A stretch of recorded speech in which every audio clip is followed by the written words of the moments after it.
Singularity. Hello everyone and welcome to another edition of Singularity One-on-One. Singularity One-on-One is a regular podcast feature of Singularity weblog where you can go and listen to it or download it in full. Today, my guest on the show is Raymond McCauley.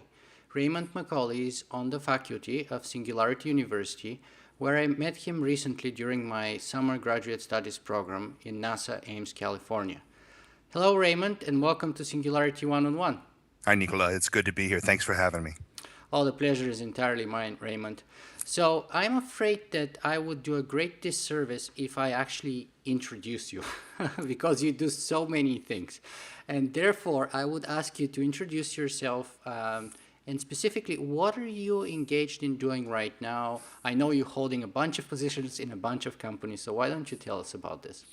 Sure. Yeah, kind of my dreaded question now. Somebody says, what's your background? I'm like, how long have you got? So right now, I am the Chief Science Officer for Genomera, which is a company doing crowd-sourced health resources. It's internet-based, but we have a definite biotechnology and genomic bent. That's my day job. The other things that I'm doing kind of add up to about a day job and a half. I've got that position at Singularity University and being able to chair and sometimes co-chair. Sometimes we have some help at the biotechnology department for Singularity U. That has actually been expanding. I'm hoping we'll talk about some of that as we go. The other main bit that I'm doing now that I'm really interested in is I'm one of the co-founders for really the first hacker space for biotech, BioCurious.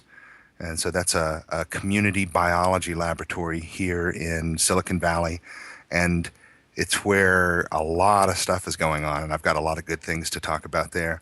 I advise several companies. I won't even name them because I wouldn't want to miss one and make them feel bad. But in a lot of interesting genomics and biotech spaces and a little informatics work. So fascinating interest in a number of companies and institutions, but let me see if I can dig a little deeper into your background with a question of how you got interested to be involved in synthetic biology, and more specifically, how did you get to be interested in biology and technology? Which one was first, and how did the whole story unfold? Sure. And such a great question because you scratch a lot of people's backgrounds now, especially in biotech. And a lot of folks started out from really different fields, and I'm not an exception there. So the first 10 years of my professional life, I was doing computer science and electrical engineering. Those were my first two degrees. And that was my professional focus. Did a lot of work for government agencies, for NASA, federal government, state governments, academic institutions. And then, like I say, about 10 years in, to some extent got disgusted and switched tracks, went back to school, did some biotech, specifically in biophysics, and then in biochemistry, and then in bioinformatics. And that was my big graduate focus at that point. But really kind of pulling the covers back and saying where a lot of that started, I think like a lot of people sort of in my generation, I was a teenager and got a personal computer. And that hello world moment, being able to take this marvelous machine, tell it what to do, was really eye-opening and being able to play with that. And that led to, at I think age 12, some of my first all-nighters where I would just stay up all night trying to figure out what to do with the machine. One of my fun personal things, pardon me, has been whenever I had come to Silicon Valley and got to meet Steve Wozniak and got to show him my Apple II computer and open it up and say, hey, here are the hardware mods that I did so that video wouldn't stutter. I could do animation. And he was like, oh, really? Because we considered doing that, but it was not price. And I was like, oh, no. If you use the socket for the chip. And he's like, yeah. And, being able to talk to somebody who's this idol of mine. And I've actually got that computer back on the shelf over here, and he's signed the lid of the computer. I just love that. But I bring that up too because I think enough people, especially in biotech, don't understand the power of that hello world moment and being able to do that kind of an experiment and go hands-on. And in speaking industrially and commercially in biotech, biotech is or biotech and medicine are two really of the last industries where you haven't had the inroads of the internet affecting what is going on and being able to see. Education is probably the other place where we need some internet scrutiny, but you don't have that same rapid development that you do with high technology, computer programming, because it's so hard to see the results of your labors, and there are so many regulatory blocks to getting to the next big thing. So let me ask you there. Did you consider, or are you considering yourself to be a hacker? Because I know that Steve Wozniak, for example, still, I believe, mostly considers himself to be a hacker. Proudly, completely, 100%. People, sometimes use that as a pejorative term, and I just don't see that. I think a hacker is anybody who really likes to open the cover of something and understand it through and through. How does this work from the inside out? The early work I did on computers and computer science, I couldn't have done without understanding how, the circuits worked and how the machine language laid down on top of the digital circuitry. And from there, building up. And I feel the same way about biology. People who don't get hacking and don't understand it and don't call themselves hackers, I don't think that they are going to get as far as the folks who do. But that's exactly the moment I want to grasp here. So you talked about that hello world moment. You talked about opening up the cover and being a hacker in the technical sense of the word in terms of computing. But what was the moment? What gave you the idea that we can try and do the same thing with biology? That's a huge change there from technology and computer science to biology. Something must have happened. Something must have pushed you there. That's a great question. The first thought I have there is there's actually something that didn't happen. And part of that is the accident of my circumstances, where I had been working professionally for 10 years and I was back in graduate school. I didn't have the luxury of going full time into grad school. I had a car payment. I had a girlfriend who was in law school. Never do that. Yeah. But I wasn't able to go and devote myself, and so among other things, I wasn't able to be in the traditional American system a graduate assistant, which is really another term for indentured servant, right? And those guys come and do all the scut work in the labs and copy the test papers and everything else. But the good thing that comes out of that is you do a certain amount of hands-on, non-abstract bits with the lab and the lab equipment. I skipped all of that because I was actually working at my first startup, and it was pretty brutal. I was doing these 60, 70-hour weeks and taking a full load at school, and so I wasn't sleeping much. I was really worried about getting up to speed on the biotech before my window ran out. I thought that there were some particular projects I wanted to work on, and that by about the year 2000 they would be gone. And it turns out things take a lot longer in biotech. But I didn't have that, and I always regretted it. I always looked and said, boy, the things that I really was good at, the things that I was really able to offer in the computer world and in the electrical engineering world all came from having this early, almost childhood experience with being able to get my hands around something and change how it worked and not be constrained by the limitations of some device that somebody else had designed for me, that I bought, that was set down in my lap, that I found at a store. I was able to go ahead and find my own solutions to things. Biology ought to be the same way, and even more so because... But why? Why should it be the same way? Because, I mean, there's so many hackers who do computer hacking and they don't end up going into biology. Yeah, it's kind of funny. Most of the people I know who are actually hackers, and in hackers in sort of that quasi-legal sense of hackers, a huge proportion of them ended up as lawyers, which I think is an interesting analysis there somewhere. There are a tremendous number of people, though, who I think are great computerists in several different senses of the word, who are turning their attention to biology. And part of that is, it's become fairly obvious that it's the growth industry. It's the high tech of the 21st century, at least I think this first half. So many things are based on it. And you've got this ready-made abstract bit, which is the base of DNA. And so if you start to look at reprogramming a computer and reprogramming a cell, you have at least a rough equivalency, and you ought to be able to do something with that. The other thing is that both of the systems are, at their heart, information-based. So if you have that key, if you understand what to do with that information, you ought to be able to reprogram. But it's been harder. Synthetic biology, in some ways, is still a promise that hasn't been realized. And it's not going to be, or it's not going to be as quickly if people are still working at this 3 times removed through regulatory systems and technological systems that don't let you see the fruits of your labors fairly quickly. That's part of where I'm coming at that from. Yeah, and I've been impressed by that sort of relatively recent trend, I would say, because I mean, Aubrey de Grey is another great example of that trait, starting in computer science, ending up in biology. If I'm not mistaken, Andrew Hessel is also another example who did something like that. So I'd say perhaps in the last 20 years or so, there has been a trend of computer scientists ending up, or hackers ending up in biology, which is fantastic. But let me move on here to your day job. And let me, because I want to go through all those different elements that you have in your life, but let's start with the full-time day job.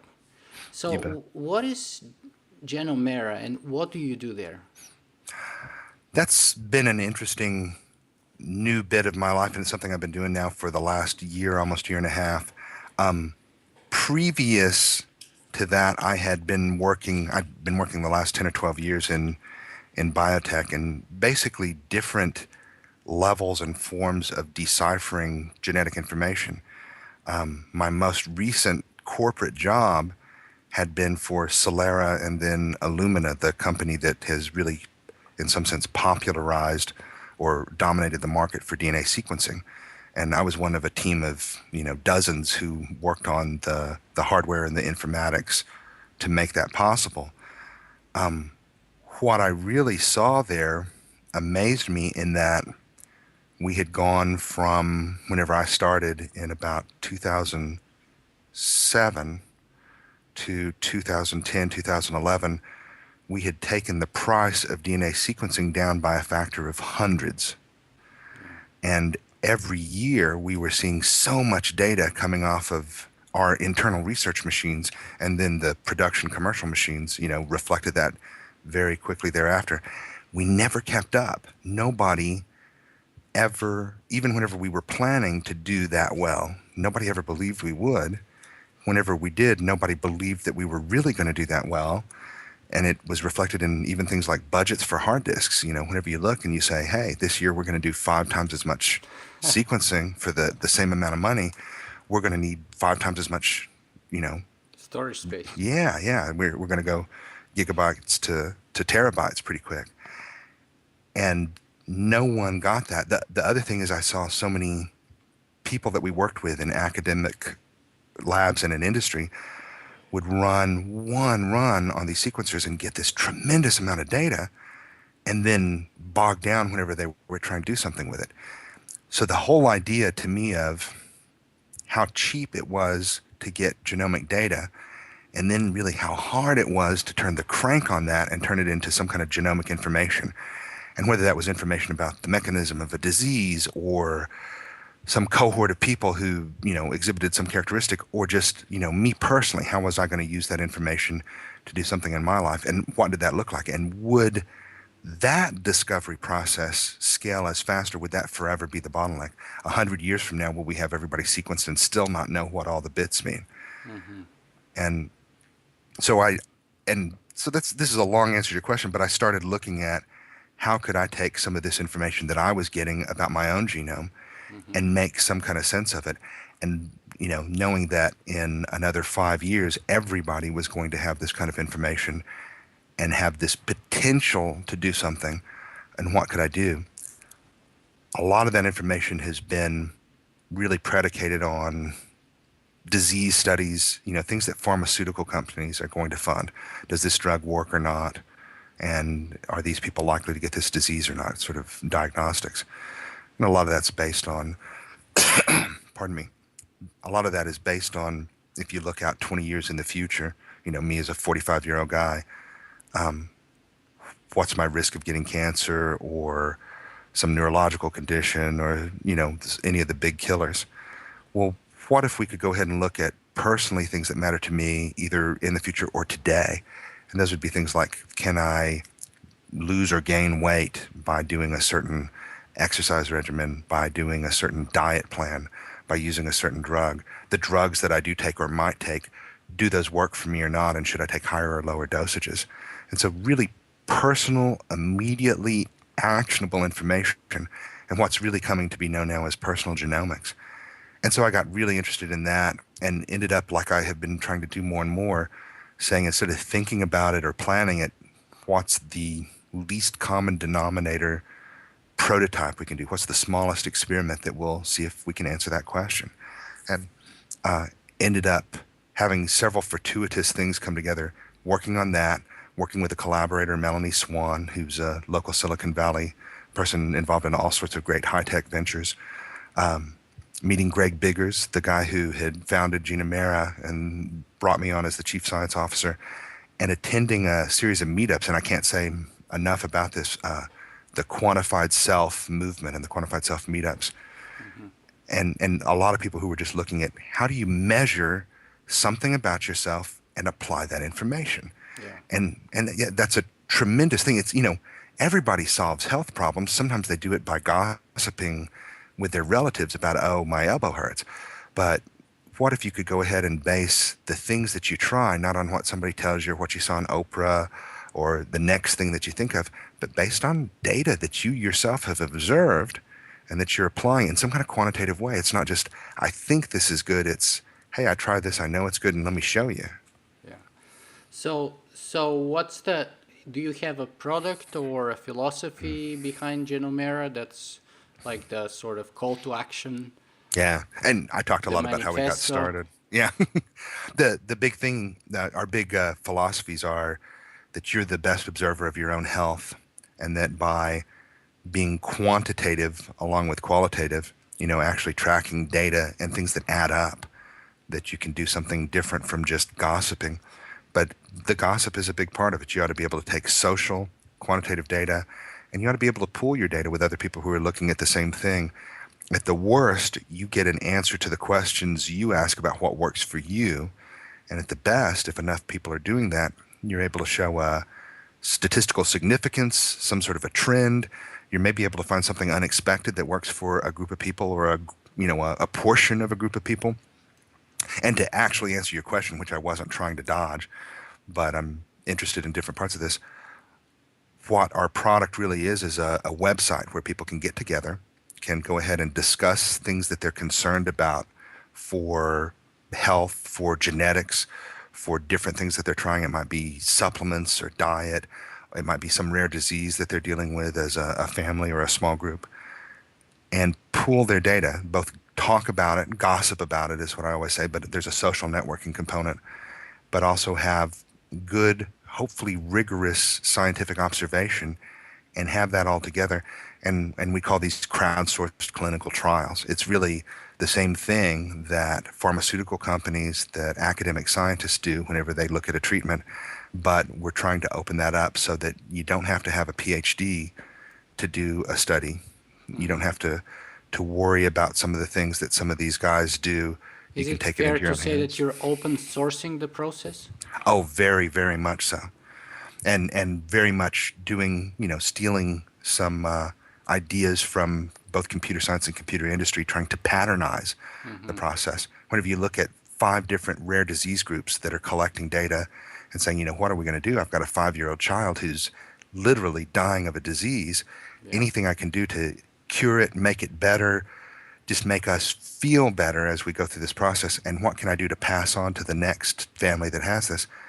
Well, it turns out there are a lot of things that these people are reinventing the wheel. And so putting those tools all in one place gives somebody a place to start whenever they encounter this for the first time. So let me ask you this then. For me personally, it's been probably over a year and a half since I did my 23andMe DNA phenotype DNA test. And, I was very excited when I did it. And it's been mostly good news in the sense that there was no bad news there, really. My concerns were things like prostate cancer, because both my grandfathers actually had prostate cancer. And diabetes, also very prevalent in my family. My mother actually passed away very young from cancer. So my concerns were mainly heart disease, cancer, and diabetes. And at least from genetic point of view, I've been lucky. But and I mean, other than the curious information that I only recently discovered that I'm like 2.9% Neanderthal, I cannot say that I've had actionable information or that I have taken any clear action as a result of that test, that it's changed or impacted my life in any way possible. So what do you say to people who would say, well, that was kind of pointless. You did it, you were lucky, maybe, you didn't have any major things, but so what? And I think that's a totally valid observation. There's two or three ways that I kind of go with that. One is that's good. No news is good news in this case. So as far as most of the things that we know now, which are whether or not you've got some long range or short range idea of being at high risk for a disease, you really want to get I'm average or even better than average, and that's nice. Are you a carrier for something? And so if you're doing family planning, that's something, maybe a little more close to home for somebody if they're looking at having a kid. And, people who are in particular ethnic groups, there are more prevalences of different diseases. But no news is good news. Now, for the folks, though, who do get some of that news, a lot of times that's really, really important news. And I'm one of those people. I actually found out that I'm at a much higher risk for age-related macular degeneration. I had no family history of this because apparently everybody in my family has died before they've gotten old enough to get this, which is probably not good news either. And this was kind of considered the paradoxical news and the reason that maybe people shouldn't do genetic testing. Do you want to get news of high risk for a disease where there's no cure, there's nothing you can do about it? And one thing, I think that's just, and let me use a scientific term, that's just total bullshit. These things are things you can do something about because it turns out there are strategies you can take, immediate strategies for lowering your risk of some of these things, whether it's cancer, heart disease, or anything else. For the age-related macular degeneration, I started a vitamin regimen, one of the few things you can scientifically show vitamins really work for. And I switched, what I do as far as getting glasses. I don't go see some guy in a mall and see the ophthalmologist there. I go see a research ophthalmologist at Stanford who, whenever I walked in his door, was like, this is great news. You're at high risk for AMD. I can work with this. And there's a couple of clinical trials I'd like to get you pre-enrolled for. And, I was like, well, I'm glad one of us is happy. But it really turned out to be a good thing for me. This is good that I basically can make a contribution to this, whether I get it or not. My genetic profile is letting me help out, letting me go ahead and help them find more about what are some of the other causes of this. If I do get it, it's not something that's totally unexpected, where I spend a couple of days wondering, why am I having a little bit of trouble seeing down the road. I go ahead and this guy's on my speed dial. I pop right in there. We do something and try to prevent the progress. Yeah. And, I'm keeping up with the research and contributing to the research, writing checks, as well as being, at some point maybe a guinea pig. So I don't feel helpless about this at all. The other thing is, and the other way to answer this is, it's still really early days. The acceleration we've seen in this technology has been all about data gathering, and the information, like I say, still hasn't appeared. And it's going to appear several different ways. Some of it will be these government-sponsored projects as we get more and more people sequenced. We have less than 1,000 people sequenced in the world where we've actually got anything like public data, and then we can look. George Church, his personal genome project, is really the cutting edge way for us to look at this. If we can go ahead and have somebody and get all their genetic sequence here Yeah. and then get their health record there so that we can sort of start to make those connections. And we get that not for one person or 100 people, but for 1 million people. Then you're going to see an acceleration of medical science and treatment, understanding of mechanisms for disease, but even more than that, an understanding of what works and doesn't work for individuals. And you are going to care a lot about that. There are going to be things that pop up where what you might eventually die of or suffer from or be good at. This is the other side. There are things, there are abilities you have, like right now, most medical diagnosis, most lifestyle recommendations from anything resembling a physician are made to this sort of great average mass of people. Yeah. And we always talk about supermodels who can eat anything they want. There are people who have supermodel genes. You know, there's some guy who can go ahead and have sky high cholesterol and keep eating chili dogs, and he's never going to suffer a heart attack. So do we really need to pester him about his cholesterol level? No. There are other people who are massively sensitive to something like that, where they really need to know and keep a cap on it. And instead of having these average-based recommendations, we'll be able to make very personal recommendations. As an example, you know, one of the things I think everybody cares about is losing weight or sometimes gaining weight. I've got a friend who just entered into a bodybuilding competition, and he's 30. And I said, dude, that was a lot easier to do when you were 20, so good luck. But he's trying to bulk up and do things, and we actually are going to look at his genetics and say, here are foods you should eat and shouldn't eat, and things that will and won't affect you medically as well.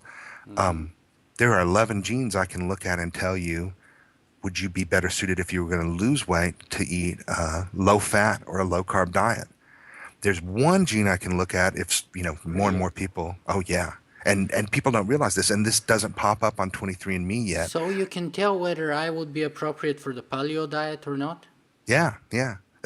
And in fact, that's what I'd really like to do is get a bunch of people with genetic information who are trying a bunch of different diets on a diet-by-diet basis. And especially if somebody's really tracking, you're going to know, are they saying they're on the paleo diet or are they really hitting it, right?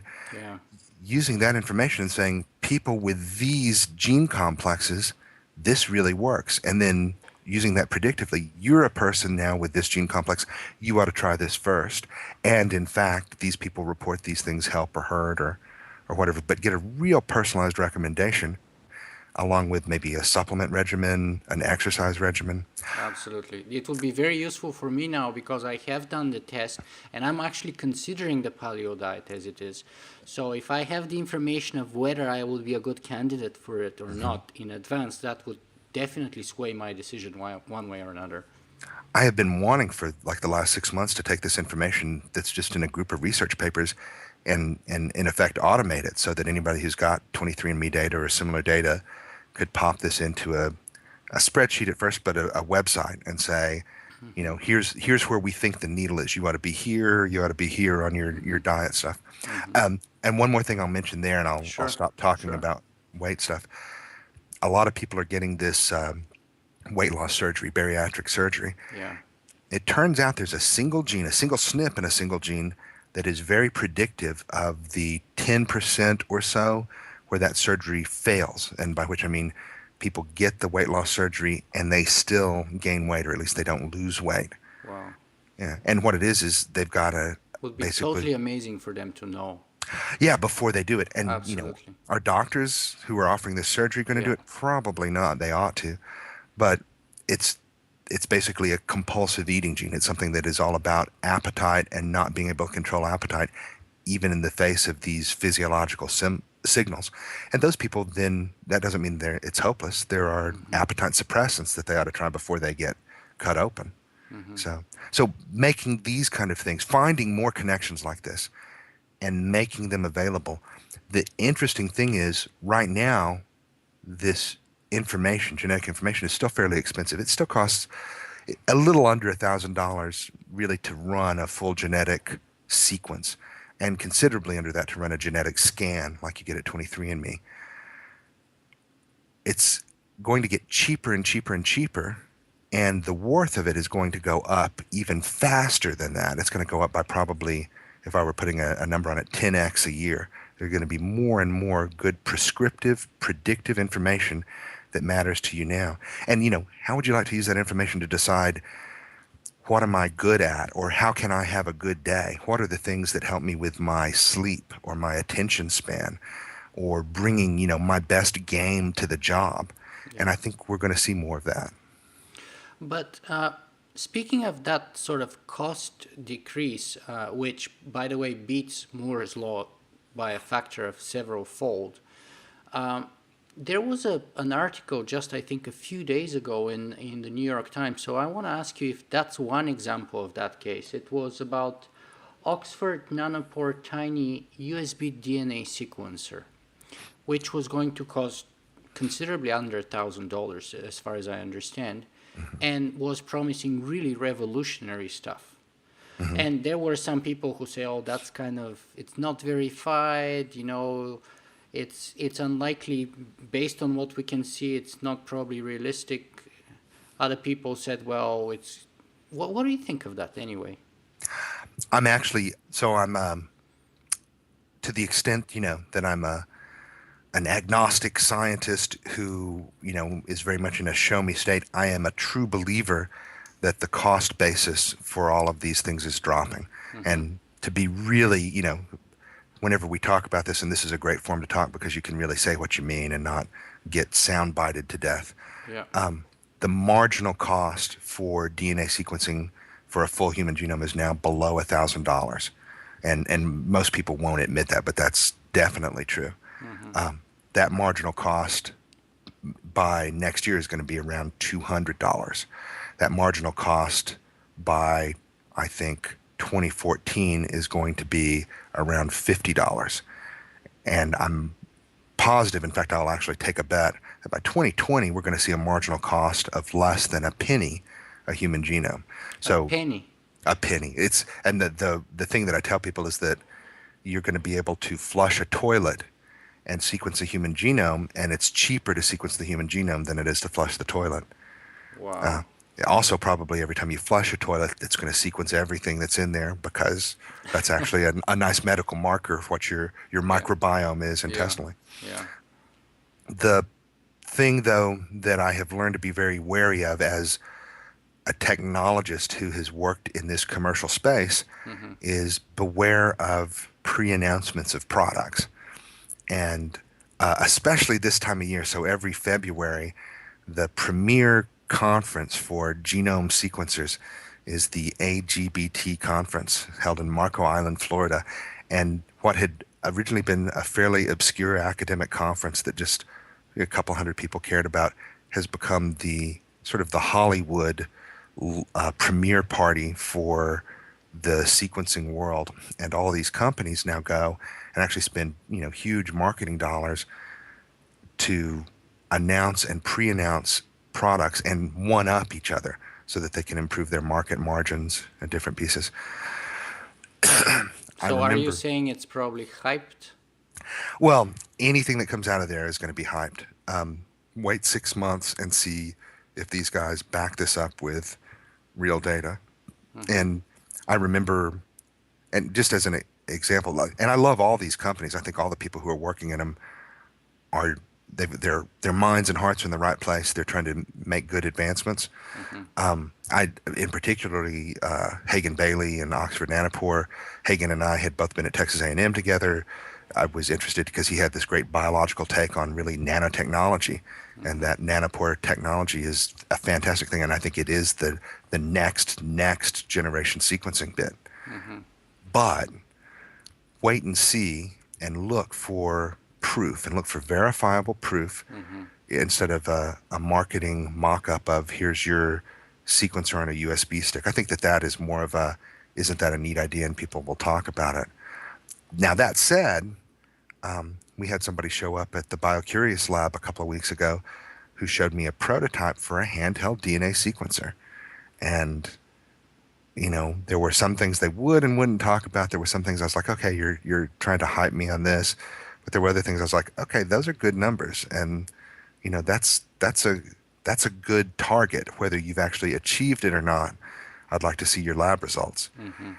All of these guys, will try to do this. I was going to mention, and I was going on, stop me whenever I do that, the guys at Pacific Biosciences, Pac Bio, had 3, 4, 5 years ago made these crazy great announcements about how we're going to be able to sequence all this stuff. Mm-hmm. And, it just hasn't lived up to its promise. They were early results. They were results where the marketing team got a hold of it and tried to make it look competitive with things that were not just already out there, but things that were going to be out there in 2 or 3 years. Mm-hmm. It's really hard to look at the trajectories of these technologies. Look at people who use them. And that would be the final thing I would say. Anybody who's got a serious tech is putting this in the hands of evaluators. There's somebody over at National Institute of Health that is playing with any one of these things at a given time. Whenever you get to talk to those people, you find out what really does work and what it's going to be, in the next year. Yeah. But speaking of not living up to the promises, some of the critics say that, it's been over a decade since we've mapped the full genome. And yet the sort of amazing promises that we had at the origin of establishing that project in the 90s, a decade after we have accomplished the goal, have not come to fruition. A full decade. And so people say, okay, fine, we get all that data, but really there's very little to nothing that we do with it. There's very little to nothing that it has translated into real world medical changes, or it has impacted the lives of real world people who suffer from all kinds of conditions. What do you say to that kind of criticism? I can't say everything I want to say because I'm a polite Southern boy, but I will say I don't have much patience for it, and I have to call bullshit on it. In 2001, whenever they announced the completion of the human genome, things were overhyped, and people tried to simplify everything down to a Sunday supplement level. And now it's a natural thing in that hype cycle to go ahead and say, oh, so we don't have a Jetsons auto dock in every, kitchen cabinet, and why don't we have all these wonderful things? Where's my personalized medicine report? The truth is it's out there, and it's not very evenly distributed. We have hundreds of diseases now where we found the genetic basis for it. We didn't have that 10, 12 years ago. Mm-hmm. We've got a huge subset of that where we have a much greater understanding of the mechanism, and we have better treatment options because of that. Sometimes we're something that we call breast cancer, we now think of in a clinical setting. If you go into a doctor today, and I don't wish this on anyone, but if someone goes in with a relative, they will find out they don't actually have breast cancer. They've got one of 5 different things that we call breast cancer, HER2 positive, triple negative. And if you have one of those 2, you want to have the first one and not the second one, because the treatment options and the chances are really different. And if you look in a research lab today, what you find is you don't have 5 different kinds of breast cancer. You've got 105 different kinds of breast cancer, some of which we know very well how to treat, and some of which are still iffy, and we're still working on it. Yeah. So there's that. The other thing, and this is, these are the low-hanging fruits of genomics, the 2 of the 3. Cancer is one, and we're going to see tremendous strides. We already have been in rational treatment of that disease, of that several dozens of different kinds of diseases that have been mistakenly grouped together. Mm-hmm. Drugs and how drugs work. That is something that is examined really well in this space, because pharmaceutical companies generally know what the protein target is, mm-hmm. and they look at the genetics of that over a population.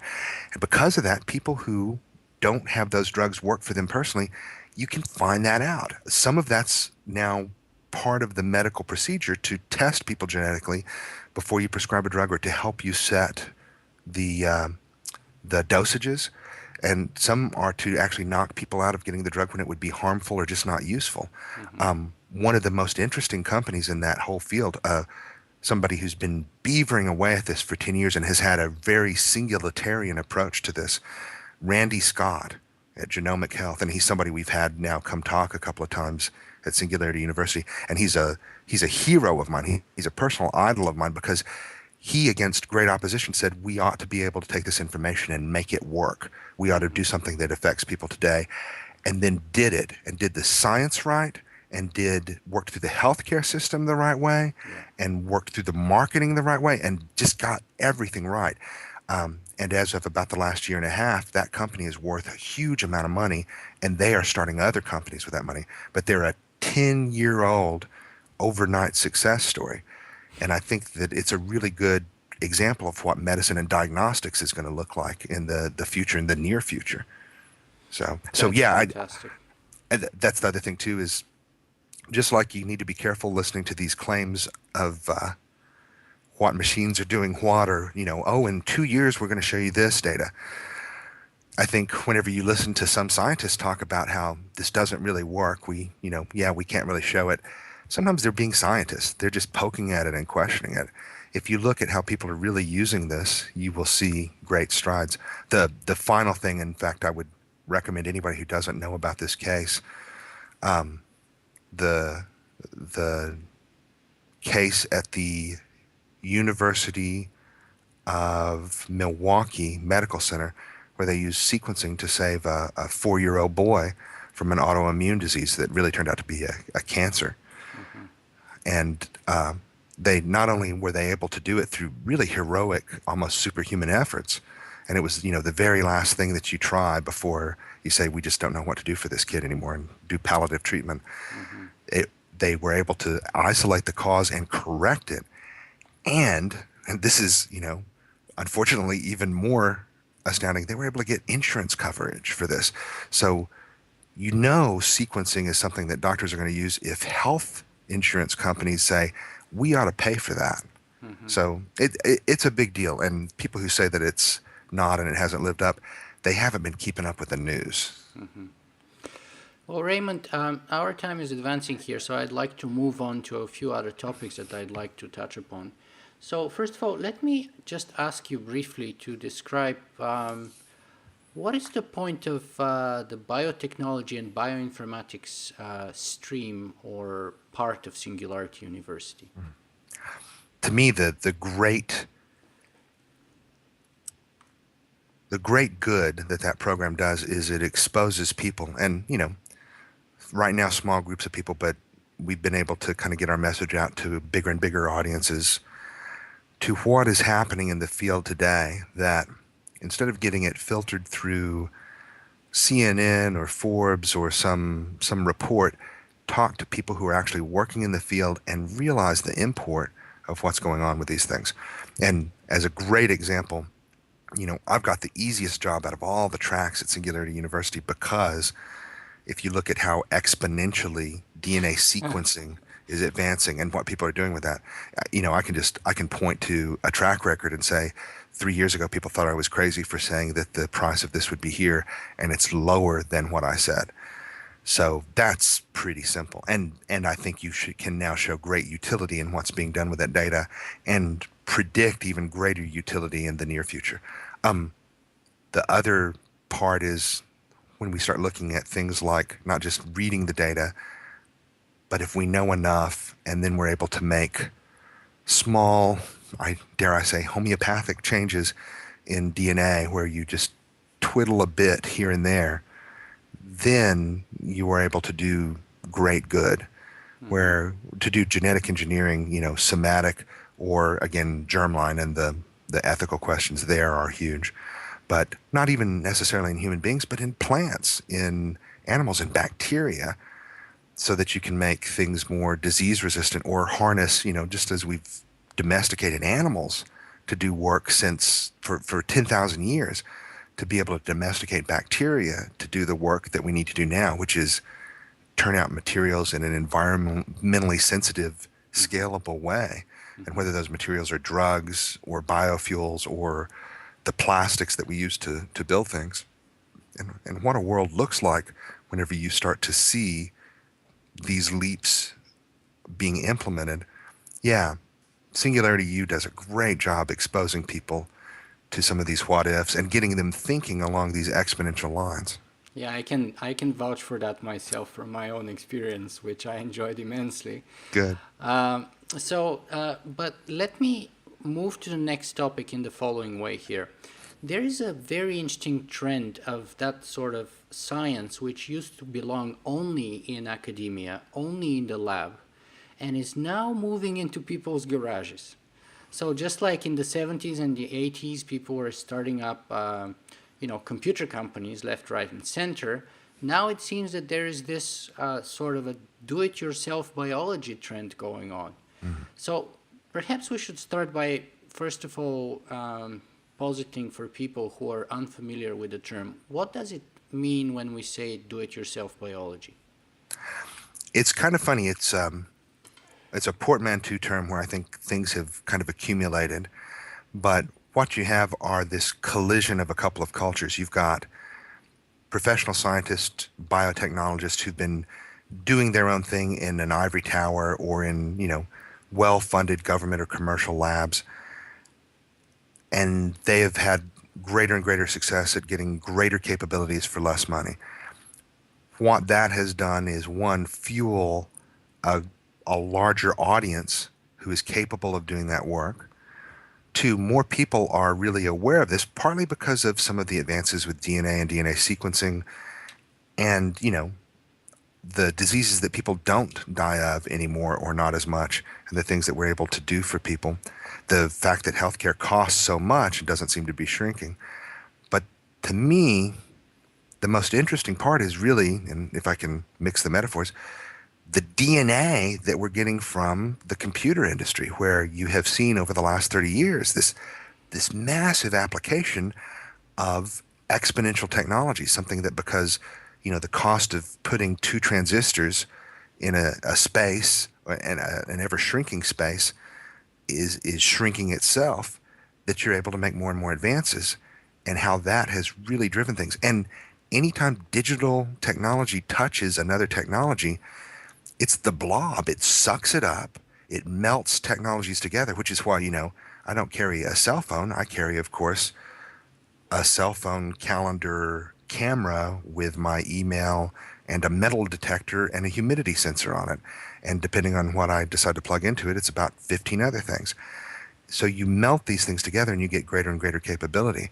Um, Being able to do that and think that way, and I think that's the important thing, see how exponential trends drive something new, and be thinking about, hey, this is easy enough. I can do this. If I can do a web page, if I can edit HTML, what happens if I can edit DNA? If I can develop a device in my garage that does some things where I can, lathe furniture and make my own stuff, wow, could I go ahead and do that same thing and make a bacteria that glows in the dark and do it not just as a science project, but could I set these out in jars along my driveway so that these charge up and I don't have to worry about, a nightlight for my kids or whatever? How does this work? So it's been, I think, that spirit, both entrepreneurially and really a hacker spirit, and applying that to more and more different kinds of technologies. And I think it's also the attitude that you started with our conversation of lifting the cover, opening up the cover and starting tinkering with it, taking out parts, putting in new parts. And that's the radical thought that, we are actually tinkering with living stuff now, with our DNA, with organisms, with cells, etc. And it's totally fascinating to me, but it's also a very scary thing for many people. Because one of the most common criticisms is that there is a very strong regulatory foundation of all academic institutions, government labs, corporate labs and stuff like that. Who's to say that the person in their garage could not basically forego or ignore all of these and either deliberately or non-deliberately, but by accident, cause some kind of a outbreak that can kill millions of people, for example. And shouldn't we fear that trend of moving from the lab, which is very regulated, very tightly controlled space, to sort of the open source hacking philosophy of kind of free for all sort of attitude, Right. sharing stuff. And those are good questions, and people should be and must be asking those questions, and they should be doing it, not just of, am I worried about these garage hackers? They should be doing that same thing, saying, am I worried about what my government is doing? Am I worried about what this corporation is doing? And am I worried about what someone halfway around the world in North Korea is doing? And all of these things do concern me, and I think everybody who works in this field. Um, the thing that is both the strength and the sometimes scary weakness of that idea of the, we have this mythology in our culture, and especially here in Silicon Valley, the garage hacker and the great things that they can do. And that goes so far back, but you can talk about the Wright brothers, you can talk about Steve Jobs and Steve Wozniak, you can talk about all sorts of examples in and out of Silicon Valley. The strengths and weaknesses of those kind of starts for a technology or for an organization are that they don't have that institutional control. And sometimes that gives them the freedom to innovate, and sometimes that gives them the freedom to do something that's scary. What's interesting is whenever you actually try it and see, and this has been one of our guiding mantras. Let's try this and see what happens if we actually have a lab and people can use it. What are they going to want to do? What are our problems? What are our successes? Mm-hmm. It turns out whenever you look at this kind of much vaunted regulatory environment and how government institutions, how academic institutions work, there's really not very much there in a legal framework. There are a few things that different places will and won't allow you to do, like I talk about this. Human cloning in a reproductive sense is illegal in California because, I don't know, somebody started worrying about it and thought that they were going to make a bunch of clones of Arnold Schwarzenegger and he was going to be perpetually governor maybe. But they said, let's pass a law, state law in California, we won't allow human reproductive cloning. Okay. Well, that's a law everybody has to abide by, whether they're in a government lab or a garage lab or anything else. They maybe don't have the same oversight in a garage lab, but they are still required to abide by that law. And garage hackers do, and especially people at these community labs, which has been one of my favorite recent projects. So most of the things that are regulatory or considered regulatory are actually these groups self-regulating. So every time we hear talk about biosafety levels, from 1 to 4, and 4 is the Andromeda strain style. We can handle, Ebola by wearing bunny suits and being in a concrete bunker. Most of that is not legislated. That's not legal. It's self-imposed. It's the National Institute of Health in the U.S. saying, this is what we think you ought to do. We brought some people together, scientists, who said, here's what we think the 4 levels are and each thing that should be required. And there are no legal consequences for not doing it. There are generally no commercial consequences for not doing it, but everybody plays by those rules because it's a good idea. The worst thing that happens for most of that is if you don't do those things, you don't get government funding. So what we've done, and several different people who are trying to do this too, trying to find what is the right way to do this. You say, hey, this is a regulatory piece where somebody is self-regulated. Let's jump on that boat. Let's do the same thing. Let's adopt those regulations for ourselves and make that work. And yeah, I think that that's a good idea. Most of the actual stuff too is fairly common sense.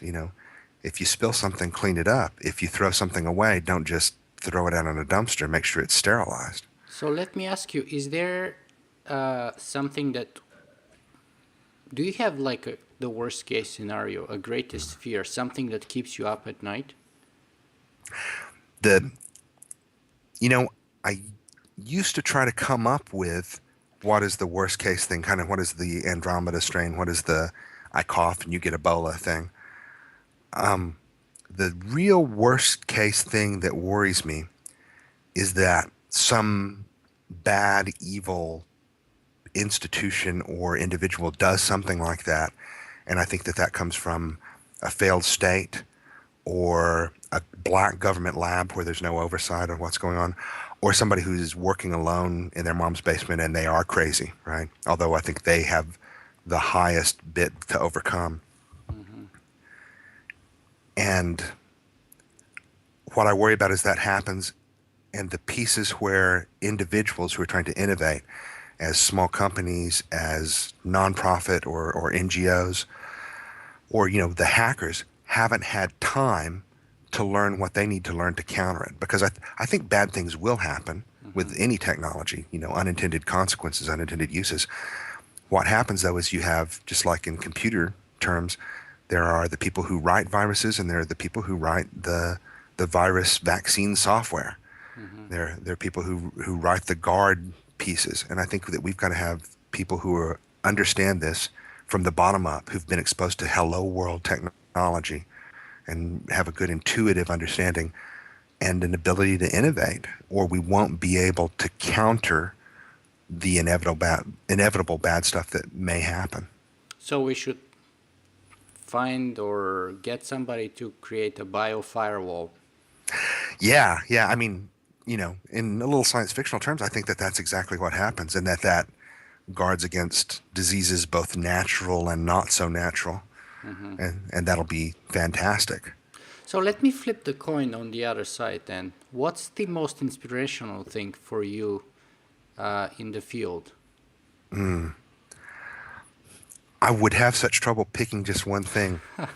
the the I So I'm working with this space, BioCurious, and I'm one of the co-founders. Mm-hmm. And it's a biohacker space in Sunnyvale. Yeah. And we're still in the first year of public operation. We're still getting off the ground, and the people that show up there every day, let me say two things. Sure. I remember back about 93, 94, whenever I was working on stuff in the internet, and I could keep up with whenever a new website came up, Mm-hmm. I could see what that website was, and I would go and check out every website. And Yeah. Yahoo was this thing, Akabono at Stanford, and it was manually edited, and they added on new sites. And at one point, it got away from me where I couldn't check out all the new stuff. I feel like we're at that point right now with biotech, and especially kind of amateur biotech. The people who walk into the lab, unless I'm there 24/7, I don't get to see all the new cool things that happen. We've got 3 groups that are working on DNA purification and preparation. We've got a couple women who came in that were trying to get a permit so they could do a distillation process, prove they weren't making moonshine so they could work on biofuels in the space. We've got at least 3 cancer cures that I know, one of which has been fully commercialized, that came out of garage labs. Mm-hmm. And there's something new every day. There's a high school student I met who had gone beyond the capabilities of what we can support at BioCurious, because she's working with human cell cultures for basically what's a cancer detection assay. Mm-hmm. And she's 16, Wow. And so I was staying up all night with my Apple II computer. She's staying up all night trying to figure out how she's going to do gene expression on a shoestring budget. Wow. It's amazing. And that's the second thing I wanted to say is the thing that I thought we were starting when we started BioCurious was a place where a bunch of people could put gadgets and I could play with them and they could play with them, and that's what we were doing. And not play and work, but hack. And what has really happened with that organization and with that space is it's a place where people can find each other and talk about what they're doing and do better, better best practices in a clinical or laboratory sense or entrepreneurial sense. But really just, here's my idea. What do you think? Oh, hey, that's great. But did you think about this? Or did you know these guys are doing this piece? And the human creative element and the human capital that's coming out of this blows me away every day. I'm so privileged to be part of it. And I would go on and on for much more than the hour that we've got. So stop me. Yeah, we're stopping because we have to move on to other questions, and we are already surpassing the hour that we've had. But let me just vouch for what you just said, in the sense that I myself found that the biggest, most valuable asset that Singularity University has is the human capital, both in terms of faculty and in terms of people who attend there. That totally blew me away. Like, those people there are unbelievable. But I want to move a little bit more to the ethical dimensions of your work by asking you to discuss a little bit your views on intellectual property rights. And more specifically, so in general, if you wouldn't mind saying a couple of words, and then perhaps you can focus specifically on patenting living organisms. Yeah, that is such an interesting place, and it's a great example of something where technology has raced ahead of regulatory efforts, which I want to point out, that's not a failure of regulatory efforts, that's a success of technology. If regulatory efforts could match the pace of technology, we've got something wrong with our regulatory efforts. They should never be that quick. And, as a quasi-libertarian or say a recovering libertarian, I really believe that in some instances, the job of government is to stay out of the way and not do too much damage. And in other instances, it's to make sure that everybody is wearing their mittens and bad things aren't happening. So a great example to me of what's going on, and people who are at all familiar with IP and biotech know about the ACLU versus Myriad case. But the brief synopsis there is you had a couple of researchers at a Utah university find genetic markers that showed people were highly disposed to develop breast and ovarian cancer. They patented that. That got licensed by a group that went ahead, because the technology at the time to do genetic testing cost thousands of dollars per test. They said, hey, we'll go ahead and make this $1,000 or $2 per test to license this information, because money was spent on it. People had to make this discovery. A lot of testing was done to do it. People invested in that. They deserve a return. What has happened is the technology has really outpaced that. Now to do that test is a fraction of a penny, but the licensing fee is still around, or at one point it was still $2,000. Oh, 2000. Yeah. Oh, wow. So yeah, talk about kind of having the old model. And they have not been, it's an important test. They've been charging all the market would bear. They haven't been freely licensing that to everybody, to all comers, and they've maintained their price point. That's rough. So the ACLU, which in a real great reversal, they had been saying, hey, we think genetic testing maybe is not good and should be private and nobody should do it. They said, we actually think genetic testing is marvelously valuable and everybody should have free or no strings attached, a much lower barrier to the access to this. These guys shouldn't be charging this. And so they went after the company doing this licensing. It's been amazing seeing that case move through the American legal system and actually seeing, what's basically a great challenge to the patent law in that area. The White House has filed basically an amicus curiae brief saying, yeah, we think you ought to tear this one down. We probably don't need this kind of patent law. And now here it is in front of the Supreme Court, and nobody really knows which way it's going to jump. The thing I personally do is I come down on, I will show great intellectual courage in coming down on both sides of the fence. I don't think that you should wipe out the whole patent system for these things, but I don't think we should necessarily have the patent system we have now, and people shouldn't be able to charge this much. It's a barrier to innovation. It's a barrier to good health care. But at the same time, if you wipe it out, it's a barrier to innovation and a barrier to good health care, because people won't have an economic incentive to find these things and do something. Well, I get it on the innovation level, but when it hits the level of a living organism, so it's one thing to patent genes or treatments or something like that. It's another thing to patent a living organism. And for me, and especially because, first step is like single genes, then or single cells, then, multicellular organisms. Then we're going to eventually get to intelligent living organisms. And that's the bottom line for me. And that's something that is not right, in my opinion. Ethically That's speaking, from where I'm standing, life should not be patentable. that makes sense. I can see the philosophical sense there, and I hate the idea of a thinking being basically having to pay some kind of maintenance or license fees, right? Because it was created. Because that's, at best that's some form of chattel slavery. Exactly. I think, well, for one thing, I think we're still a little ways away from that, although, never as far away as you think. That used to be what people said about nanotechnology. They used to say, "Hey, I'm optimistic. I think nanotechnology is going to be here in 20 years. When I'm pessimistic, I think it'll be 10." Yeah. So Yeah. I I actually think from a legal and commercial point, the patenting of living organisms is very defensible, because if you are using technology to develop something that is new under the sun, that is not just we found this organism and so we were the first ones to find it and we want to claim it and harness all the bits and pieces and rights to it. That's one thing. Creating something new, I think, ought to be protected so that people do create new things. Creating something new that's a thinking being, I actually think that follows under even existing anti-slavery doctrines. I hope so. I'm not Yeah, sure. yeah.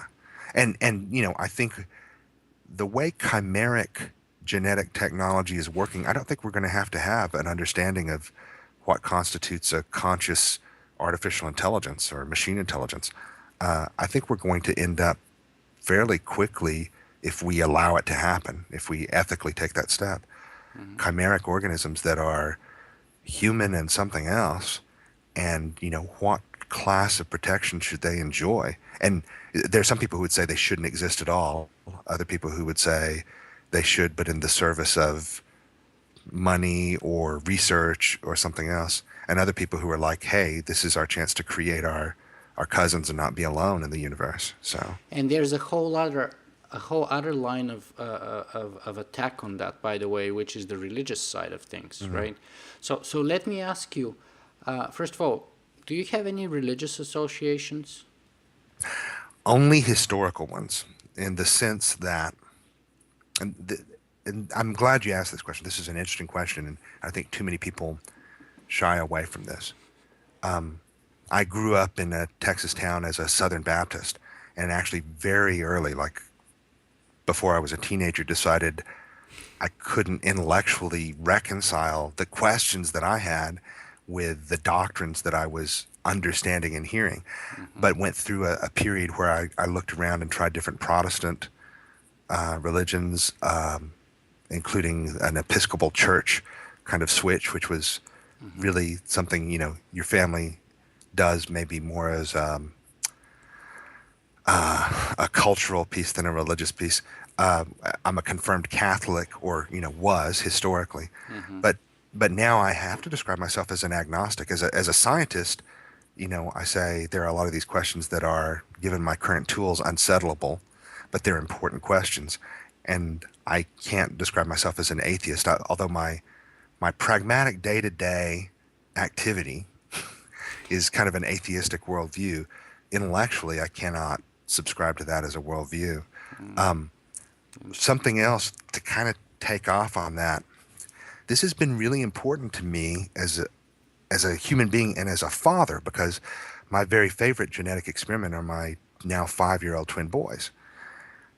And coming from a tradition where there's religious community, involved in family, Yeah. what do you do whenever you don't believe in God, but you want to share some sort of, Western culture with your kids? I don't want my kids to grow up and never know. Read Plato. That's my advice. Yeah. Socrates, the Socratic dialogues, the best.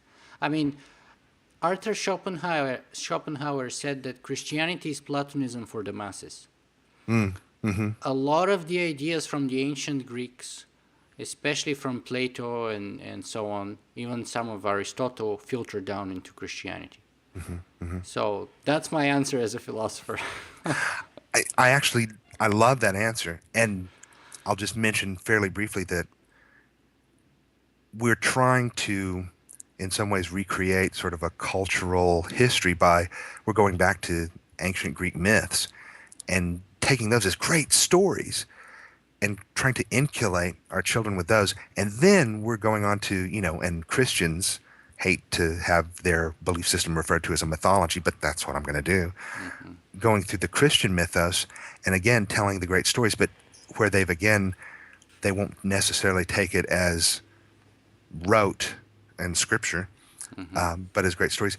And actually the thing that I found that I really enjoy and that makes sense and has resonated with my family is we're taking, I think, what are the modern mythic story elements, and I'm raising my children in the church of the superhero.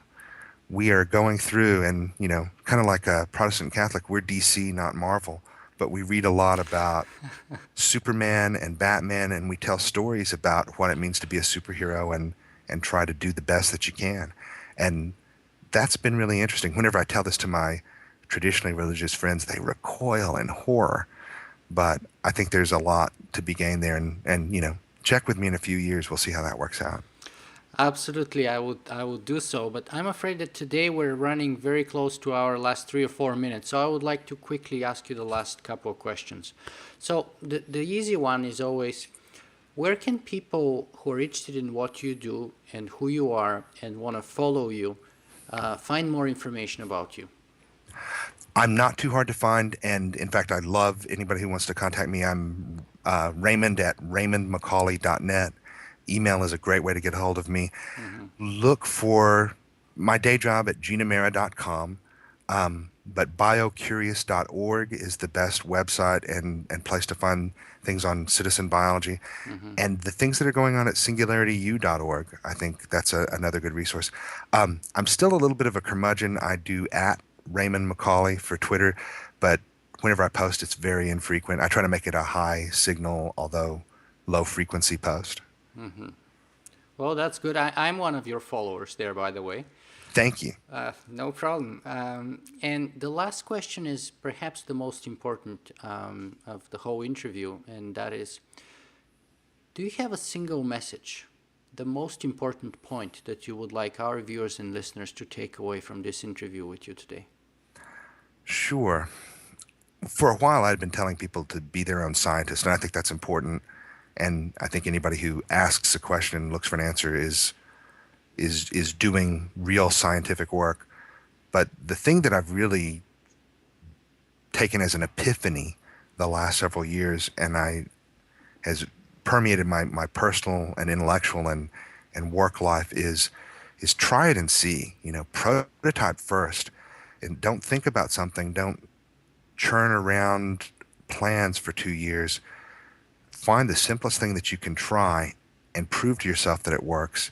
Show somebody, whether it's an organization, whether it's an intellectual idea, whether it's some physical manifestation of an idea. Do that. And that comes from really this group of people that I've been working with, people like you at Singularity University. That's been so far and away the thing that keeps me coming back. That's a lot of hard work, but because I get to meet the students every year and see what you guys are working on and see how you do it. And it's really collapsing things to where you get your hands on it. Do that, and you will never, ever be sorry. Raymond McCauley, thank you very much for taking time and being with us on Singularity One-on-One today. It has been nothing but a pleasure. Thank you so much.